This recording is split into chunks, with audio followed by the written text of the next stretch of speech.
পরামর্শের কারণেই রাষ্ট্রপতি এই সভা আহ্বান করেছেন। আপনি প্রথমত আমি প্রশ্ন রাখবো, মানে বিরোধী দলীয় নেতাকে কোন বিধিতে এই সময় বিফোর 71 অ্যালাউ করেছেন? This is my point of order. Second হচ্ছে, 10-এ আমি আগেই উল্লেখ করেছি, সংসদ নির্বাচনের ফল ঘোষিত হওয়ার 30 পঞ্জিকা দিবসের মধ্যে যে পদ্ধতিতে জাতীয় সংসদের প্রথম অধিবেশন আহ্বান করা হইবে, অনুরূপ পদ্ধতিতে পরিষদের প্রথম অধিবেশন আহ্বান করা হইবে। ধন্যবাদ মাননীয় বিরোধী দল নেতা, আপনার কথা আমরা বুঝতে পেরেছি। জি। এখন আমি ট্রেজারি বেঞ্চ থেকে এই সম্পর্কে বক্তব্য আশা করছি। ধন্যবাদ মাননীয় স্বরাষ্ট্রমন্ত্রী। মাননীয় স্পিকার, আপনাকে ধন্যবাদ। আপনি প্রথমত আমি প্রশ্ন রাখবো, মানে বিরোধী দলীয় নেতাকে কোন বিধিতে এই সময় বিফোর 71 অ্যালাউ করেছেন? This is my point of order. Second হচ্ছে, যদি জরুরি জনগুরুত্বপূর্ণ বিষয়ে কোনো মুলতবি প্রস্তাব আনতে হয়, সেটার জন্য বিধি আছে, সেই বিধিতে কোনো নোটিশ তিনি দিয়েছেন কিনা রুলস অফ প্রসিডিউর 62 অনুসারে। তৃতীয় প্রশ্ন হচ্ছে, যদি জরুরি জনগুরুত্বপূর্ণ বিষয়ে কোনো সংক্ষিপ্ত আলোচনা করতে হয়, সেই বিষয়ে বিধি 68 অনুসারে কোনো নোটিশ দিয়েছেন কিনা, এটা হচ্ছে আপনার প্রতি আমার প্রশ্ন। তারপরেও যেহেতু আপনি অ্যালাউ করেছেন, মাননীয় বিরোধী দলীয় নেতা যেহেতু কিছু প্রশ্ন উত্থাপন করেছে, জাতির উদ্দেশ্যে কিছু কথা বলতে হয়, না হলে পরিষ্কার হবে না। তিনি পুরো জুলাই জাতীয় সনদ সংবিধান সংস্কার বাস্তবায়ন আদেশ 2025 টপ টু বটম পড়েছেন, এ টু জেড। এটা আদেশ নম্বর 1/2025, 13 নভেম্বর। আমি হাউসের বাইরে বিভিন্ন জায়গায় আলোচনায় বলেছিলাম, রাষ্ট্রপতি অধ্যাদেশ জারি করতে পারেন যখন হাউস সেশনে থাকে না, আর্টিকেল 93 অনুসারে। এবং এই আর্টিকেল 93 অনুসারে আপনি দেখবেন মাননীয় স্পিকার, ক্লজ কতে 93(1) ক্লজ ক 9 মাঝামাঝি কি জিনিস, সেজন্য আমি বলেছিলাম এটা হয়তো নিউট্রাল জেন্ডার হতে পারে। এনিওয়ে, এটা আমি অসংসদীয় বা আনপার্লামেন্টারি কোনো শব্দ এখানে ইউজ করতে চাই না, এটা বাইরের বক্তৃতা হলে বলা যেত।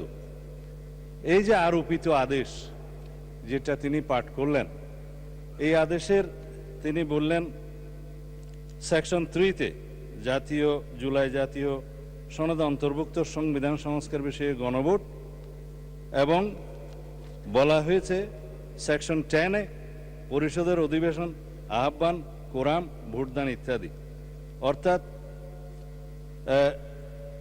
এটা সংবিধান সংস্কার পরিষদের সদস্য হিসেবে তারা অসাংবিধানিকভাবে শপথ নিয়েছেন বটে, সেই পরিষদের আহ্বানের জন্য তিনি রাষ্ট্রপতির আর্টিকেল 72 অনুসারে কনস্টিটিউশনের অধিবেশন আহ্বানের ঘোষণা চাচ্ছেন।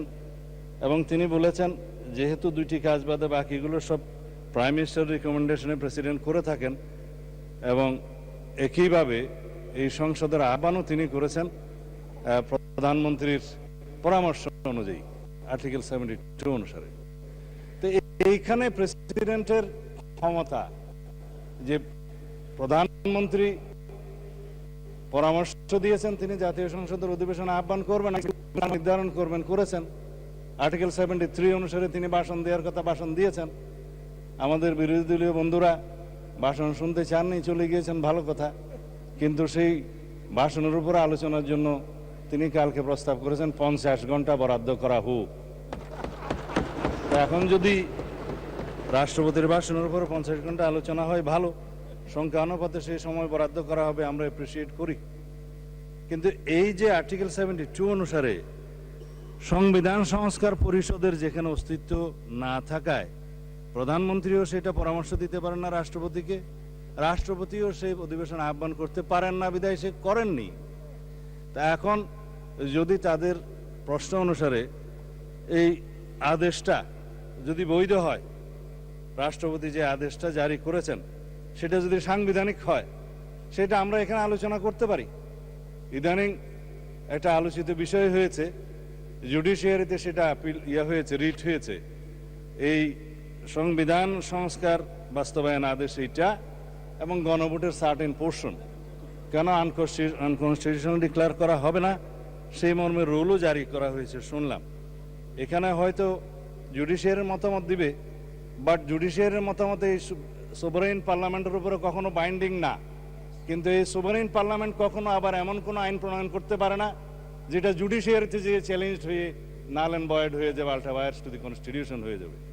তো সুতরাং আমাদেরকে উভয় দিকে লক্ষ্য রেখে জাতির বৃহত্তর স্বার্থে আইনানুগভাবে এবং সাংবিধানিকভাবে যেতে হবে এই মহান জাতীয় সংসদে আমাদের সমস্ত কার্যক্রম।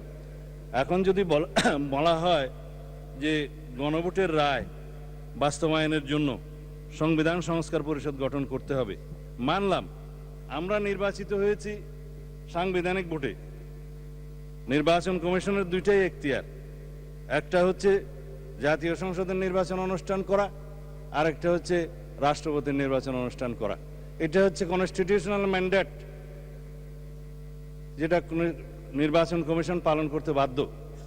কিন্তু আরেকটা আইন হয়েছে গণভোটের জন্য, এটা আমরাও প্রস্তাব করেছিলাম, যেহেতু আইনি ভিত্তি চেয়েছেন সবাই জুলাই জাতীয় সনদের, যে জনগণ কি বলে আমরা দেখি। সেখানে জুলাই জাতীয় সনদ যেভাবে স্বাক্ষরিত হয়েছে, রাজনৈতিক সমঝোতার দলিল হিসেবে ঐতিহাসিকভাবে যেটা স্বাক্ষরিত হয়েছে, তার উপর ভিত্তি করে জুলাই জাতীয় সনদের পক্ষে এদেশের জনগণ আছে কি নাই সেই প্রশ্নে গণভোট হতে পারে, এবং সেটা একদিনে হবে না, 2 দিনে হবে। সেই বাহাস অনেকদিন হয়েছে, অতঃপর একদিনে অনুষ্ঠিত হয়েছে।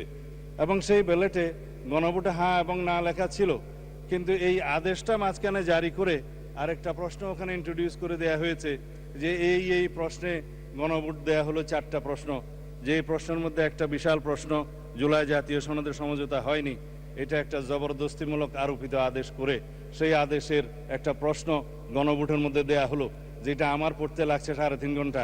জনগণ সেটা পড়ে হ্যাঁ এবং না দিয়েছে কিনা আমি জানি না, তবে 4টা ভোট 4টা প্রশ্ন, সেই প্রশ্নের মধ্যে একটা অ্যান্সার দিতে বলা হয়েছে, আইদার হ্যাঁ অথবা না বলুন।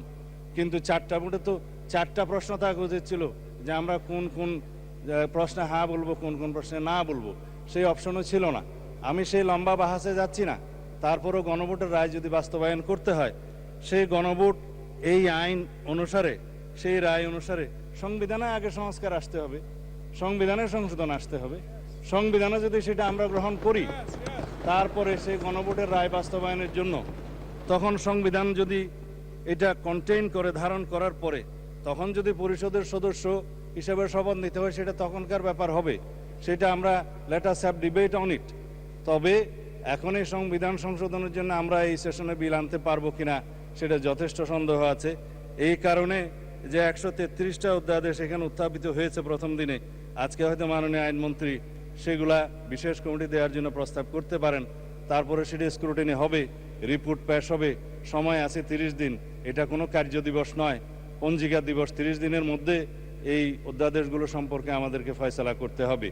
এখন সেই অধ্যাদেশগুলো ফয়সলা করতে যেয়ে 15 দিন এখন লম্বা ছুটিতে, 29 তারিখের আগে আপনি আর সেশন করতে পারছেন না আজকের পরে, তখন এগুলো করতে করতে এই সেশন চলে যাবে। তারপরের সেশনে আপনার বাজেট অধিবেশন, বাজেট অধিবেশনের সময় যদি আপনারা অ্যালাউ করেন যে সংবিধান সংশোধনের বিষয়ে এই হাউস সিদ্ধান্ত নেয়, কার্য উপদেষ্টা কমিটিতে যদি সিদ্ধান্ত হয়, তখন বাজেটের এই সেশনের মধ্যেও সংবিধান সংশোধনের জন্য কমিটি করে তারা এই জুলাই জাতীয় সনদকে সেখানে ধারণ করে সংবিধান সংশোধনের জন্য বিল উত্থাপন করতে পারে। সেই বিলটা তারপর আলোচনা হবে, পাশ হবে, সেটা তখন সেই সেশনে করা যাবে কিনা আপনারা সিদ্ধান্ত নেবেন। আমি পজিটিভলি যাচ্ছি, আমি কোনো কিছু অস্বীকার করছি না। জনরায়কে সম্মান দিতে হবে, কিন্তু সেটা সাংবিধানিকভাবে দিতে হবে, আইনগতভাবে দিতে হবে। এখানে ইমোশনের কোনো জায়গা নেই। রাষ্ট্র ইমোশন দিয়ে চলে না, রাষ্ট্র চলে সংবিধান দিয়ে, আইন দিয়ে, কানুন দিয়ে। তা আমরা সেভাবে যাই। আমি বিরোধী দলের মাননীয় বিরোধী দলে না থাকে যথেষ্ট সম্মানের সাথে এটা প্রস্তাব দিতে চাই যে আসুন আমরা কার্য উপদেষ্টা কমিটিতে সে বিষয়ে আলোচনা করি, কখন সংবিধান সংশোধনের জন্য আমরা বিল উত্থাপন করতে পারবো এবং জুলাই জাতীয় সনদকে আমরা অক্ষরে অক্ষরে পালন করতে আমরা প্রতিশ্রুতিবদ্ধ। আমরা জাতির কাছে অঙ্গীকার করেছি যে জুলাই জাতীয় সনদ ঐতিহাসিকভাবে যেভাবে স্বাক্ষরিত হয়েছে, রাজনৈতিক সমঝোতার দলিল হিসেবে তার প্রতিটি শব্দকে আমরা সম্মান করি। কিন্তু জুলাই জাতীয় সনদের বাইরে আরোপিত কোনো আদেশ দিয়ে, কোনো অবৈধ আদেশ দিয়ে সেটা কোনো সংবিধান সংশোধন করা যায় কিনা, সেটা একটা বিশাল আইনি প্রশ্ন, সাংবিধানিক প্রশ্ন। সেটাও আমরা ডিবেট করি, আলোচনা করি, আমরা কার্য উপদেষ্টা কমিটিতে আলোচনা করি এবং সংবিধান সংশোধনের জন্য আমরা বিল উত্থাপন করি। সেই বিল আমরা সমঝোতার ভিত্তিতে এই মহান হাউসে গ্রহণ করি। তারপরে এই সংবিধান অনুসারে রাষ্ট্র পরিচালিত হবে এবং ইনশাআল্লাহ আমরা সংবিধান মেনেই এই পর্যন্ত এসেছি এবং সংবিধান মেনে চলবো। সামনের দিনগুলোতে আমরা সাংবিধানিকভাবে এই রাষ্ট্রকে এগিয়ে নিয়ে যাব। ধন্যবাদ মাননীয় স্পিকার।